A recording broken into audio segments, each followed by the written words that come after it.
Morgan, and welcome back to my channel. Today I'm going to be talking about episode 6 of season 6 of Riverdale, chapter 101, Unbelievable.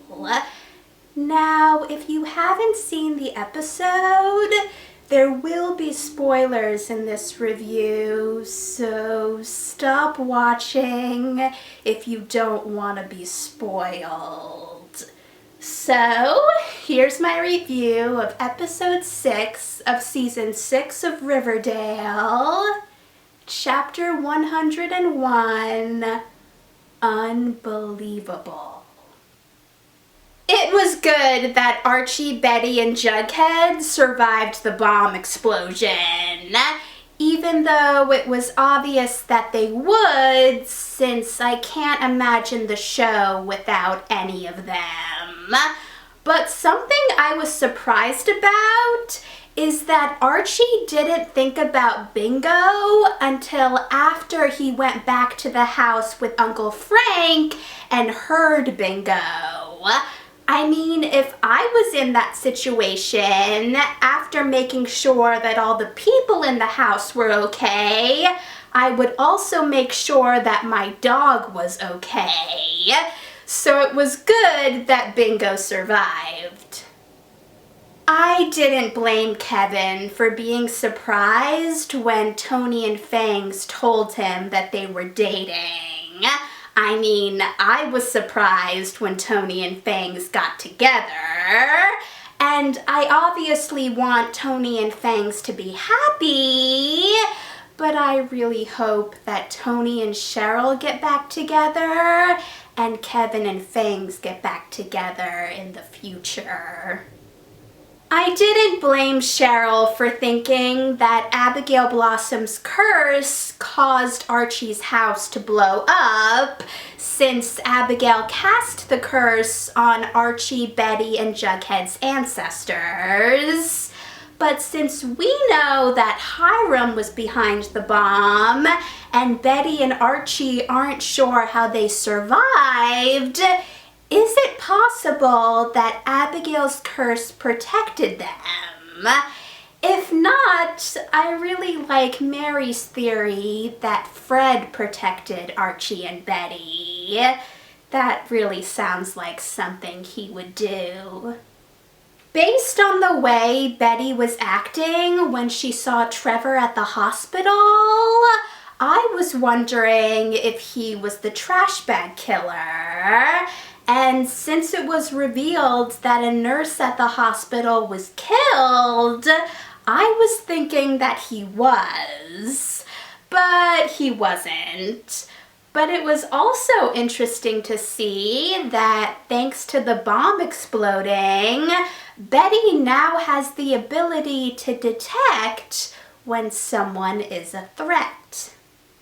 After everything that Hiram put everyone through, it was understandable why Veronica decided to put a hit out on him. But since the FBI was also looking for Hiram, it would have been better if Veronica gave the information she had to the FBI.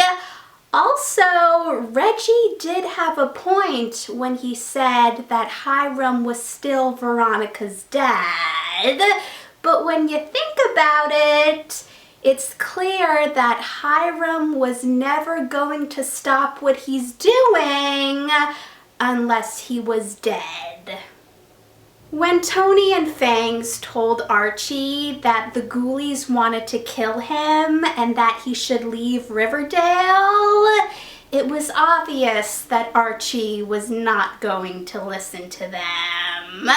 And since it looks like the bomb exploding gave Archie super strength, he clearly thought that he would be able to fight the ghoulies. And it looks like he was right, since when Betty saw him, he was covered in blood, but it was blood from the ghoulies, and Archie didn't have any injuries. But because of what Archie did, the ghoulies declared war on the serpents. So it's pretty obvious that Tony and Fangs are not going to be happy with Archie. After Veronica saw how Reggie felt when his dad was in a coma after having a heart attack, it made sense that she decided to call the hitman she hired and tell him not to kill Hiram. But she was too late, and when she called the hitman, he told her that it was done. And based on Veronica's reaction, it looks like he sent her a picture of Hiram's dead body. It was also really sad when Veronica told Reggie that she called the hitman off, since Hermosa knows it's safe to say other people will find out what Veronica did, and they will definitely not look at Veronica the same way. Also, since this is Hiram, is it possible he made a deal with the hitman and faked his death? Because I find it strange that a character like Hiram would have an off-screen death. When Cheryl thought that Nana Rose was blowing out the candles for her counter curse, I had a feeling that it wasn't going to be Nana Rose, since that seemed too easy. So it made sense when it was revealed that Abigail Blossom was possessing Britta, since Abigail wouldn't want Cheryl to stop the curse. So Cheryl and Nana Rose did a banishing spell to get Abigail out of Britta, but Nana Rose tricked Cheryl, and now Abigail is possessing Cheryl, which should definitely be interesting. And it also looks like Nana Rose is the new Riverdale villain. When Percival Pickens asked Archie and Mary if he could buy their house, I didn't trust him at all. So I was worried when Mary seemed interested in his offer. So it was a relief when Archie asked Mary if he could buy the house, and Mary agreed. I'm wondering if we'll see Percival again, and if we do, will Betty see him as a threat? I was really proud of Betty when she was able to get Glenn and the other men in the FBI off the Hiram case, and she also accused Glenn of sexual harassment, which he definitely deserved. Also, when Betty told Archie what Glenn did, it wasn't a surprise when Archie went after Glenn. But what I was surprised about was when Glenn got into his car and the trash bag killer was in the back seat, and he told Glenn he shouldn't have disrespected Betty and suffocated Glenn with a trash bag. So does this mean that the trash bag killer now has a soft spot for Betty?